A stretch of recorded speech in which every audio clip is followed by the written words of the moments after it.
नमस्कार फ्रेंड्स मु दिव्य स्वागत करुच्ची आपण समस्त को आमर ये channel trending tricks and job updates को।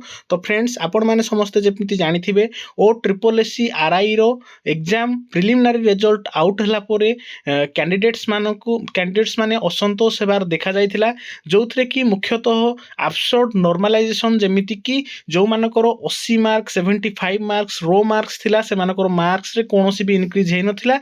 मात्र जो मानकर 55 60 मार्क्स जो माने रखिथिले से माने मध्य तांकर नॉर्मलाइजेशन जो 30 40 मार्क्स इनक्रीज होगी से सब प्रिलिम्स रे से माने क्वालिफाई होइचंती।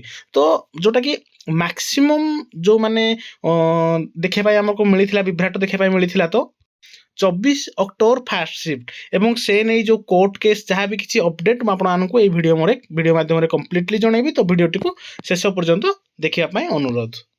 तो सर्वप्रथम मुझे कह रखा चाहिए दैट कि सबू एनटीपीसी CBT2 पिला जोटा कि मैक्सिमम CBT2 रो कैंडिडेट्स माने 24 अक्टोबर फास्ट शिफ्ट रे पड़ते जहाँद्वारा कि आपणकर जोटा कि 24 अक्टोबर फास्ट शिफ्ट रे जो एवरेज मार्क अच्छी इनक्रीज होता, जो द्वारा कि जो मानकर भी एग्जाम 24 अक्टोबर फास्ट शिफ्ट रे थिला से माने निहाती भाव में यह द्वारा अफेक्टेड होइचंती। एवं यह द्वारा जो पिला मानकर कैंडिडेट्स मानकर 75 80 अप्रोक्स रो मार्क्स थिला एवं जार भी इनक्रीज है ना से माने ही मुख्यतः यार शिकार होइचंती।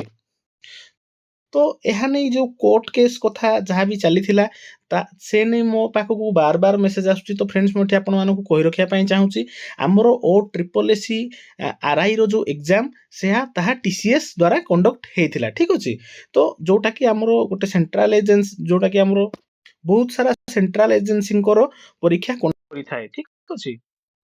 आपण मैंने समस्त जानी IBPS रो एग्जाम TCS द्वारा ही कंडक्ट होउची। तो ये देखिपे जो मैंने कि ऑफिसर हो सारा 14 जन ऊपर केस हो बाहर कराई। तो फ्रेंड्स ये मुझे कह रखा चाहूँगी किसी भी हो पारे आपण मैंने समस्ते कोर्ट केस रो अपडेट्स मेसेज कह रखा चाहूँगी। यही प्रोसेस निहाती टाइम टेकिंग हो पारे किंतु निहाती भाव में जमीती कि आपण मैंने समस्ते जानी जेपरी कि SSC CGL रे मेन्स रो गोटे दिन पूर्व मेन्स रो गोटे दिन एग्जाम पूर्व पिला मानकू अपियर होगापाई मौका मिलता। तो निहाती भाव में आपण मैंने आपणकर पढ़ापढ़ी जारी रखु, ठीक अच्छे। या आगक आपणकर टेंटेटिवली आप जानी जोटा कि आपणकर OSSC CGL रो एग्जाम कंडक्ट होगापाई जाउची। तो अल्टीमेटली आपणकर ही बेनिफिट ही हम।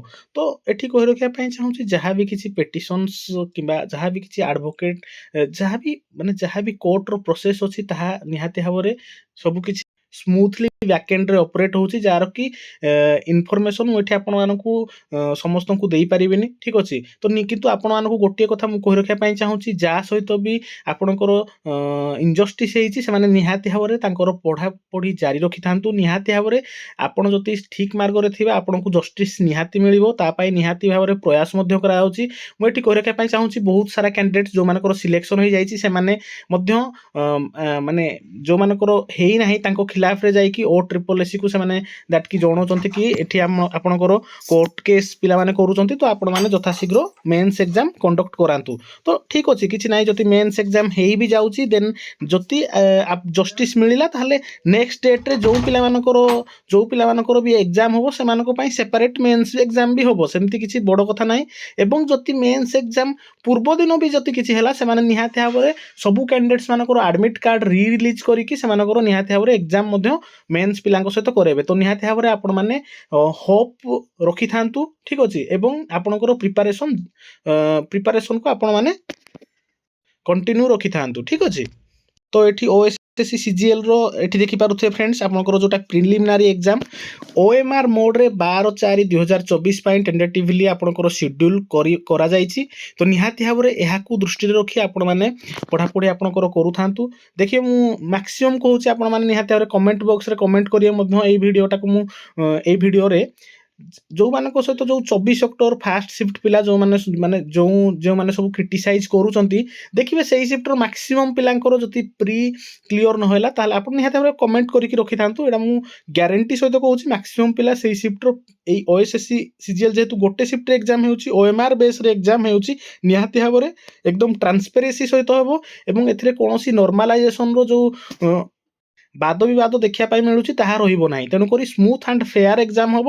ତ ନିହାତି ଭାବରେ ଏଥିପାଇଁ ସମସ୍ତେ ସଜାଗ ରୁହନ୍ତୁ ଏବଂ ନିଜର ପ୍ରିପାରେସନକୁ ପିକ୍ ପର୍ଯ୍ୟନ୍ତ ନେବା ପାଇଁ ଚେଷ୍ଟା କରନ୍ତୁ। ଠିକ୍ ଅଛି। ଏବଂ ଯାହା ବି କିଛି କୋର୍ଟର ଫାଇନାଲ ଅପଡେଟ୍ସ ଆସିବ ମୁଁ ଆପଣମାନଙ୍କୁ ନିହାତି ଭାବରେ ଏହି ଭିଡ଼ିଓ ମାଧ୍ୟମରେ ଜଣେଇବି। ଏବଂ ତା ପୂର୍ବରୁ ମୁଁ ଏଠି ବାରମ୍ବାର ଭିଡ଼ିଓ ନେଇକି ଆଣିବାର କୌଣସି ପର୍ପଜ୍ ବି ନାହିଁ। ଠିକ୍ ଅଛି। ନିହାତି ଭାବରେ ତ ଏତିକି କହିକି ମୁଁ ଭିଡ଼ିଓଟିକୁ ଶେଷ କରିବା ପାଇଁ ଚାହିଁବି।